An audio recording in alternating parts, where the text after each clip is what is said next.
मेरे प्यारे भाई राम के कहने पर हम सुबह सुबह निकल गए रायपुर की ओर और राम ने कहा कि भैया मैं आपको एक ऐसी चीज दिखाता हूँ जो आने वाले टाइम में बहुत काम आने वाली है। उसके कहने पर हम पहुंच गए होटल पिकैडली जो कि रायपुर में है, और यहाँ जैसे ही हम घुसे हमको दिखा एक हॉन्टेड टॉयलेट सीट।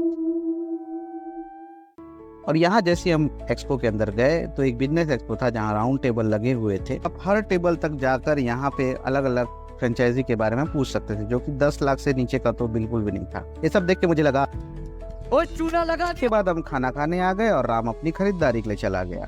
खरीदारी के बाद अब वैसे चैनल पे तो ब्लॉग डालने का काम नहीं है, बट फिर भी मैं ब्लॉग इसलिए शेयर कर रहा हूँ क्योंकि आज जो चीज़ मैंने देखी कि भाई बिजनेस सस्तों की नहीं है, महंगों की ही रह गई है। अब कुछ भी फ्रेंचाइजी सस्ता नहीं रहता। And this channel is related to life, तो बस लाइफ का एक पार्ट ही है आमदनी, इसलिए मैं खास इस बिजनेस पार्क के बारे में या बिजनेस एक्सपो के बारे में ब्लॉग डाल रहा हूँ और कुछ नहीं। इसलिए मिलते रहेंगे अगले किसी वीडियो में, तब तक ले बाय। और रुको, कहानी अभी खत्म नहीं हुई है। शाम होते ही अब पहुंच गए रायपुर के श्री राम बिजनेस पार्क जो कि शंकर नगर के पास है और विधानसभा रोड में पड़ता है। यहाँ हमने देखा कॉस्मो 2026 जो कि जीके कंपनीज द्वारा अरेंज किया गया था, और रायपुर का बहुत ही गजब का एक्सपो था इस साल का, सबसे शुरू का, जिसकी एंट्री लेते ही हमने बहुत ही कमाल की चीजें देखी भाई, मैं आपको बोल नहीं सकता। अलग अलग डोम बने हुए थे जहाँ पे लाइफ स्टाइल से रिलेटेड, फैशन से रिलेटेड, होम डेकोर से रिलेटेड, ऑटोमेशन से रिलेटेड, व्हीकल से रिलेटेड, सारा कुछ था।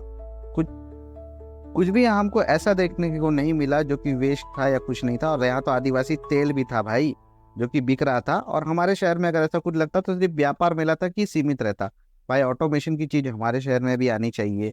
यहाँ जो चीजें थी, होम डेकोर की जो चीजें थी, जो अलग अलग फ्रेंचाइजी को लेकर जो चीजें थी, वो भी हमारे शहर में देखने को बहुत कम मिलती है। पिछले बार एक व्यापार मेला या फिर बस्तर व्यापार मेला ऐसा कुछ लगा तो हुआ था, लेकिन ऐसा नहीं था जैसे मैंने रायपुर में देखा, जो कि वाकई कमाल का था भाई। और हर चीज था। ये ऑटोमेटेड शटर का हमने कोना देखा।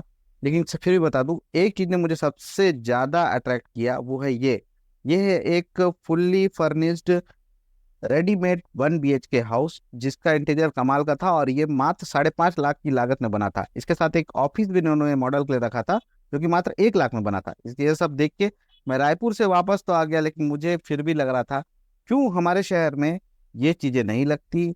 और आमदनी से रिलेटेड या फिर बिजनेस से रिलेटेड कभी कभी मुझे अच्छी चीजें दिखेंगी तो जरूर आप मैं आपसे मैं शेयर करूंगा।